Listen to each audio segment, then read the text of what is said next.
mais uma vez partilhando a palavra de Deus. Estamos em Mateus, no capítulo 13, vamos do versículo 1 ao 23. Naquele dia saiu Jesus e sentou-se à beira do lago. Acercou-se dele, porém, uma tal multidão que precisou entrar numa barca. Nela se sentou-se, enquanto a multidão ficava à margem, e seus discursos foram uma série de parábolas. Olha como começa aqui. Jesus sentou-se à beira do caminho, à beira do mar. Ele sentou porque o sentido de sentar, ele estava ali à disposição para ensinar. Mas a quantidade de pessoas que foram ao encontro dele foi tão grande que ele não conseguiu ficar só na margem. Ele teve que subir num barco. E lá no barco, novamente, se colocou na posição de sentar para ensinar. E ele começou a ensinar, começou o seu discurso ensinando em forma de parábolas. Jesus ensinava faz vários ensinamentos. Mas aqui ele começou a fazer uma série de parábolas. E Mateus escolheu algumas, que Jesus ensinou tanta coisa, como de João. Tanta coisa que Jesus falou, que não caberia aqui. Não teria livro do mundo para comportar o que Jesus ensinou. Mas algumas coisas foram guardadas. E essas são suficientes para a nossa compreensão. Foi o que pôde chegar ao nosso coração. E aqui, ensinando, no versículo 4, ele começa a dizer: disse ele: um semeador saiu a semear, e semeando, parte da semente caiu logo do caminho. Os pássaros vieram e comeram. Outra parte caiu em solo pedregoso, onde não havia muita terra. E nasceu logo, porém a terra era pouca, profunda. Logo, porém, o sol nasceu, queimou-se por falta de raiz. Outras sementes caíram entre os espinhos e cresceram e sufocaram. Outras, enfim, caíram em terra boa, deram frutos 100 por 1, 70 por 1 e 30 por 1. Aquele que tem ouvidos, ouça. Jesus começa aqui a falar a parábola do semeador. O semeador aqui é o próprio Jesus. As sementes é a palavra de Deus. E a palavra de Deus, ele começou a semear a palavra de Deus naquela multidão, com seus ensinamentos. E aí ele começa a dizer os lugares onde caiu a palavra de Deus.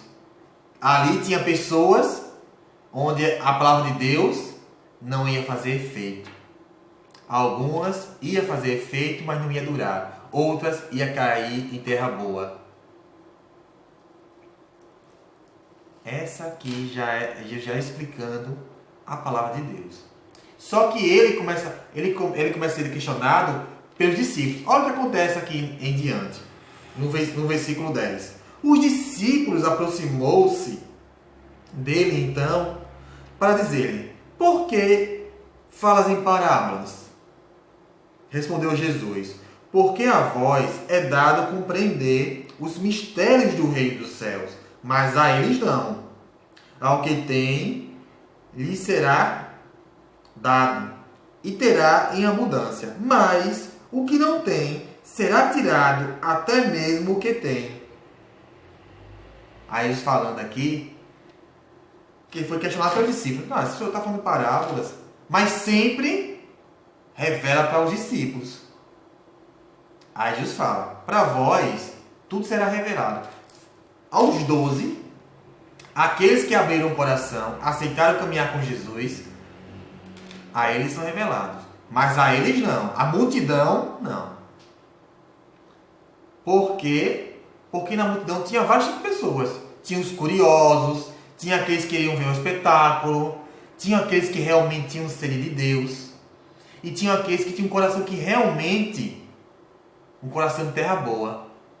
Mas a parábola seria revelada àqueles onde a semente caiu em terra boa. E depois que a semente cai em terra boa, e esses que são terra boas iam seguir Jesus, iam se aproximar dele, iam ver a intimidade de Jesus, aí sim seria revelado aos outros, não a multidão. Agora, por que será? Olha o que Jesus continua falando também. E olha que interessante, que ele fala assim, olha, para vós, para aquele que tem, ou seja, aquele que recebeu a palavra de Deus e aguardou, vai ter mais. Vai ganhar mais ainda.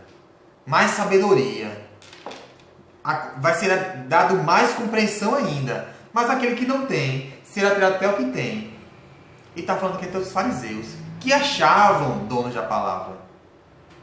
E aquelas pessoas que se acham dono de Deus, a elas será tirado até o que não tem. Não tem nada, você não tem nada, você não tem posse de Deus. Então aquilo que você acha que tem será tirado. E vão ter nada. Olha, continuando aqui. Eis porque lhe falo em parábolas, para que vendo não vejam, ouvindo não ouçam, e nem compreendam. Assim se cumpre o que está escrito pelo profeta Isaías. Isaías já tinha profetizado sobre o Messias. E olha o que Isaías fala. Aí Isaías vai finalizar aqui o que Jesus estava falando. Ouvireis com os vossos ouvidos e não entenderão. Olhareis com os vossos olhos e não verão. Porque o coração deste povo se endureceu. Tamparam os seus ouvidos e fecharam os seus olhos, para que os seus olhos não vejam e os ouvidos não ouçam, nem o coração compreendam, para que que não se convertam, e eu os sararei. Isaías, está escrito em Isaías, capítulo 6, versículo 9 em diante. Porque o coração desse povo está endurecido. Vão ver, ou seja, Jesus passou por eles, o Filho de Deus, o Messias, o prometido do Pai, a multidão, o coração endurecido, olhou com os olhos, mas não conseguiram enxergar o Filho de Deus. Ouviram sua palavra, mas não compreenderam. Porque a palavra de Deus é revelada àqueles que o coração se abrir. E se abrindo para Deus, compreendam. E compreendendo a Deus, o siga. É a grande revelação. Aí, no versículo 16, continua.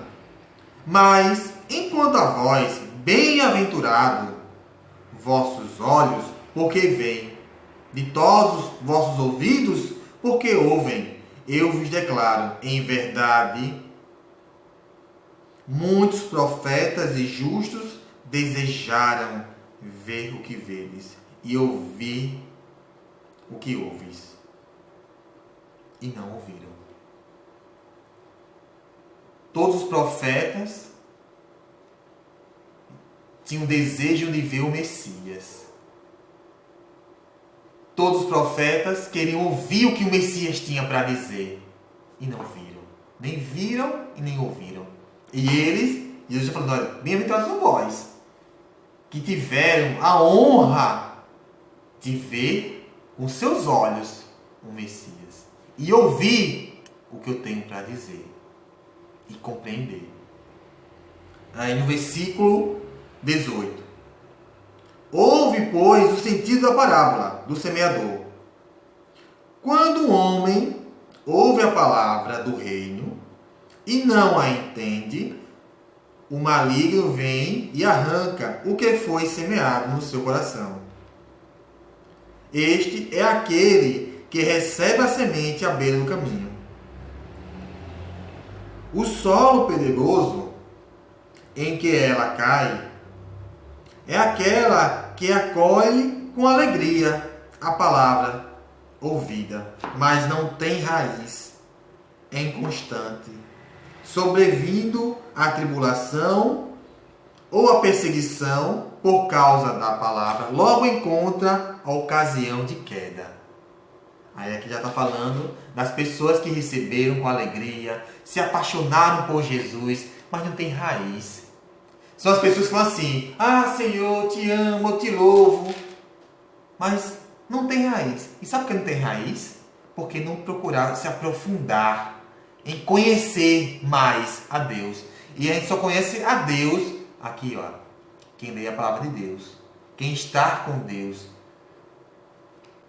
Vem o maligno, quando você não tem conhecimento, vem qualquer um, fala qualquer besteira no seu ouvido, você acredita.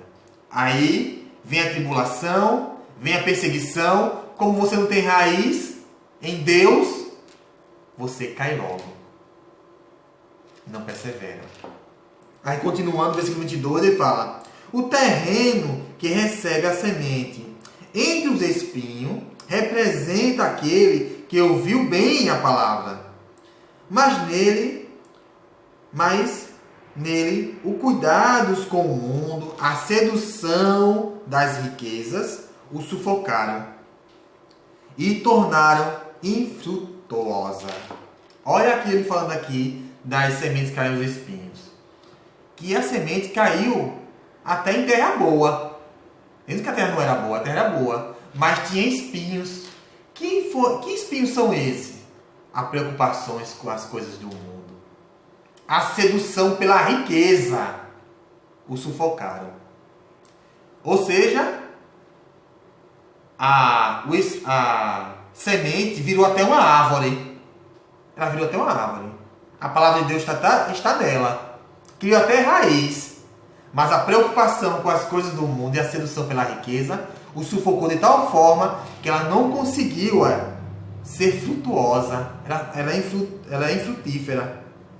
Ela não produz frutos. Virou uma árvore, teve raiz, mas não produziu nenhum fruto. Ela não consegue produzir frutos, porque está sufocado pelas seduções das riquezas. São muitas pessoas que vão à igreja, vivem, morrem na igreja, mas não conseguem produzir nenhum fruto. Porque estão seduzidos pela riqueza, são apegadas à riqueza, são preocupadas com as coisas do mundo. E por isso não conseguem produzir frutos. Aí ele continua, com o versículo 23. A terra boa, semeada, é aquela que ouve a palavra, compreende, produz frutos 100 por 1, 70 por 1 e 30 por 1. Ou seja, todos aqueles onde realmente a palavra de Deus fez morada, ele sim vai conseguir produzir muitos frutos. E os seus frutos vão produzir mais outros frutos. E as sementes desses frutos vão continuar dando frutos. Porque nós somos convidados a receber a palavra de Deus, a cultivar, a guardar. Mas tem essa questão, gente. Vamos preparar o nosso coração. A semente é sempre boa. O semeador é bom. Mas se o nosso coração não for uma terra boa, para que a palavra de Deus se faça morada, e se nós não arrancarmos do nosso coração as coisas do mundo, não vai adiantar nada. Não vai adiantar você dizer que Deus é maravilhoso, Deus é bom, Deus é tudo, mas você não deixa a palavra de Deus fazer mudança no seu coração. Se você não deixar a palavra de Deus germinar em seu coração, em crescer no seu coração, de tal forma que ela possa produzir mais frutos, que a palavra de Deus possa crescer ainda mais no seu coração, fazer raiz e produzir frutos. E ela só vai produzir frutos se o nosso coração estiver bem preparado. Então vamos preparar nosso coração. E como é que prepara nosso coração? Primeiro passo, reconhecendo que Deus, Jesus, é o grande semeador, nosso Salvador. Procurar na palavra de Deus tudo o que Ele nos ensinou, tudo que nós precisamos saber para que nós possamos limpar o nosso coração, para que não tenha pedras, para que não seja rasa a nossa terra, para que não tenha espinhos que possam sufocá-la, e o nosso coração, estando bem adubada, bem preparada para receber, vamos conseguir produzir muitos frutos. Amém? Então até a próxima, e vamos cuidar do nosso coração, que é o lugar da terra boa.